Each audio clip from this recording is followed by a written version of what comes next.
What is going on, guys? This is EK1 Gaming here, and in today's video we're going to be taking a look at why I personally think TU10 is not going to bring the player base back to the Division 2. Now, before we start this video, I want to say a massive thank you to Philip Irwin, who is our newest Patreon on the channel. If you would like to become a patron of the channel and help support the channel, make sure you follow the link in the description below, patreon.com/EK1GamingTV.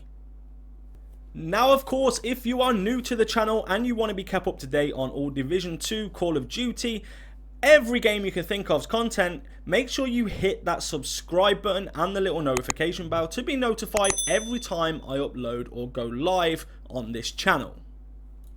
Now let's get straight into the video. Why do I think that TU10 is not going to bring the player base back? Now, there's multiple reasons for this, and I'm going to explain some of the reasons. And this is my personal opinion, so don't forget, if you've got a different opinion or you agree, let me know in the comment section below, because it will be interesting to hear other people's perspectives on this matter. Now, reason number one is plain and simple. The whole fact that there is this buffs, nerfs, reverting nerfs, then buffing something, then taking it back again, all across the PTS server. Now, you might think that's a good thing that they keep buffing things, then nerfing them and changing them. However, they are doing it in a way that is very reckless. In terms of, all of a sudden they'll say, okay, status effects builds are now buffed, you know, you can have this.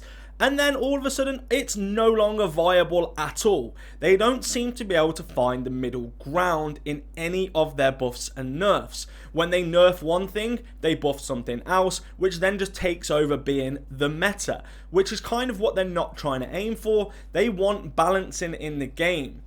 The fact that there is no balance in the game right now, that is a big point. You know, that is a big thing for people, what people want, and we've wanted it for so long. So the fact that they keep nerfing, buffing, actually just annoys people more than making them want to play. I mean, I know it's in PTS right now and people have been trying out different builds in PTS. However, keep doing that. It's not the way to solve the issue. Look at each item as an individual. Look at each stats as individual. PvP stats should be PvP. PvE should be PvE. Don't destroy builds on both PvP and PvE if they're overpowered on one of those things. So I really think they need to sit down and really just take their time with it, rather than rushing out patches where they actually don't know what they're doing. They just kind of aiming recklessly at buffs and nerfs. Now, going on to reason number two, and that is that they are still not fixing issues within the game. Like in the DZ, for example, the invincible walls are still there. If not even more on the PTS server, there are more invincible walls. So that to me shows that they're not doing some of the simple things within the game. So it's okay bringing out new content in TU10 if it's the new raid or any new content. However, you're just putting more new content onto a broken game. That's like buying a broken car and putting a brand new set of headlights in it, or brand new seats. You know, the car doesn't run, but you're going to make it look better. And this is not what we want. We want a game that works well. They have to go back to basics, in my personal opinion. They've got to go back to the bare roots, bare minimum, and fix the issues that are underlying within the game. The Reviver Hive is still broken. The Gunslinger holster does not work. The talent does not work. And this has been reported now for the past 3 phases of PTS. However, they have not fixed it. When they released PTS Phase 3, they come out and said on the patch notes, yeah, we've changed this, that, the other. However, some of the legendary bosses we didn't change, we forgot to change them. Or the writing says it's 10% still, but it's actually 15%. That to me shows a very lazy a team of people who clearly are rushing for something. I would rather they take their time, get it right, than rush it, which they clearly are rushing it, because they can't even go in and change the description of an item of gear. That's how rushed this is. It probably took them longer to write the patch notes that they wasn't going to do that than it would have for them just to log in or whatever they do and actually change the description or change one of the items. Now, let's go on to number 3. And this is, kind of my personal opinion, really like strong personal opinion about this, and you would have heard me saying this before.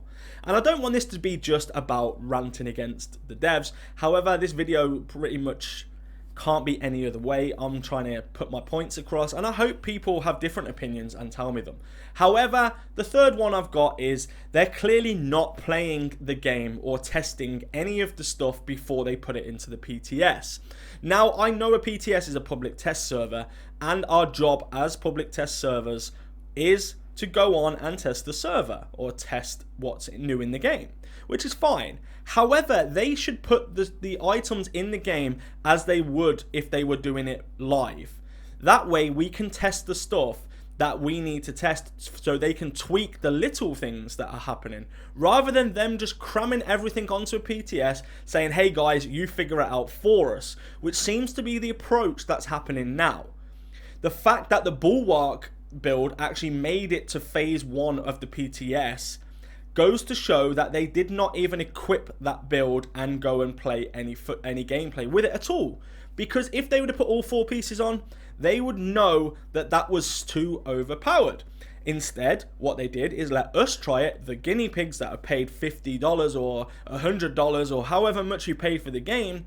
You're now paying to try the game and tell them how to improve it. So as a development studio, myself personally, I would be embarrassed, for one. For 2, I would be looking at who was meant to have tested these functions or the functionality of the update, because clearly them people are not doing their jobs right. Maybe they need further training or assistance or more people. Maybe there is no people. But we do know one thing, that it's not being tested. Again, the weapons overpowered and everything was just crazy in phase 1 of PTS, which actually ruined the experience of phase 1 PTS, meaning they had to extend it now to have 3 phases because phase 1 was just full of the Bulwark shield or the Bulwark armor, all of that good stuff. So then what they did is they fixed it for phase 2, apparently. However, it was not fixed in phase 2 because you could then just stack the repair skills or the armor regen, which you can still do now. So it's not fixed still. So then they figured it out because somebody told them from the community this is why it's broken, not because they figured it out themselves. Now, last but not least, this is the biggest one I can talk about, and that is the community engagement. They lack the ability to engage with the community on a wide scale. Now, I don't know what is wrong with this company when it comes to actually communicating and listening to people. Now, yeah, okay, they've got the forums for the PTS. Bearing in mind that I've been monitoring the forums, because before I never really used to use them. Everything was on Twitter for me. I used to just tweet the devs, etc. And generally, never get an answer. Which is fair enough because that's their private Twitter. And I don't expect them to do anything on their private time. I have nothing against them as people. Just the way their work is conducted, to me, is something that needs improving. Which, again, there's things that I need to improve on in my life as well. However, the forums. I've seen posts being deleted out of the forums by admins or devs. I don't know who's doing this, but I've had a number of people, one, approach me saying, hey, my post has been deleted out of there by a random account in the forum. Now, that is not right. If somebody's giving you feedback, okay, it might be straight to the point feedback like, look, this is trash, fix it, this is the problem. But some of these things that have been put in the forum that have been deleted are actual constructive criticism. And they're actually saying, look, this is the problem and this is how you can fix it. They go on the next day, their post has been deleted. It's like they're almost hiding things they don't want to fix or can't fix. Maybe they don't have the ability to fix it. And that's where the community engagement comes in. Come out and tell me you can't fix it, Be honest and say, we don't know how to do that. The same as PvP. It took them how long to actually tell us that nobody was working on PvP? And they still technically haven't told us that Redstorm have left. It was Redstorm that put the tweet out to say, hey, we're not working on Division 2 anymore. Can people stop talking to us about Division 2? Because, you know, even they seem to have just been like, hell no, we're not being affiliated with Division 2 right now because of the mess that it's in. And you can see on the footage in the background, we were trying loads of builds in PTS. Build diversity is still terrible. The armor build, you still get loads of armor, and it's pretty much hard to kill you unless you can land some good headshots with a Diamondback.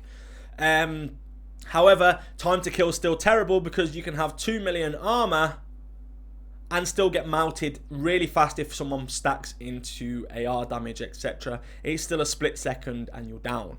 So they haven't really improved anything. Phase 2 kind of improved things, like there was a little bit more of a fight going on. But when Phase 3 come out, it's like they reverted everything they went on and just said, oh no, this is taking too long now, this is not good enough. You can see how many times I'm shooting one of my friends here, and you know, you see me get melted. I've got 2 million armor. I've just been shredded from behind so fast. So the fact that that's not working is fact that they're not engaging with the community, they're not listening to the community or their feedback, because in the patch notes they also stated that we have already acted on this is already in Tu10. So in my opinion, that means they already have done Tu10, but this is just to keep us occupied, maybe keep us quiet. Now, if you found anything in this video helpful, or you have a difference in opinion, this channel is somewhere where you can put your opinions in the comment section below. Have a debate, or just say, look, EK, you're wrong. I think this is going to be right. Or say, yeah, EK, I agree, and add your input to it as well, because as a community, we all have the right to speak out. And for me, I'm interested to hear everybody's views on this because, of course, this is only my personal opinion. This is not the opinion of, like, Ubisoft Massive, you know. It doesn't mean what I'm saying is completely correct. I might be wrong in some things. Of course, everybody's wrong at some point. But please tell me what your opinions are. Again, hit that like button, hit that subscribe button, and I'll look forward to reading all of your comments. I will reply to every single one of you, and I'll see you in the next video. Let's go!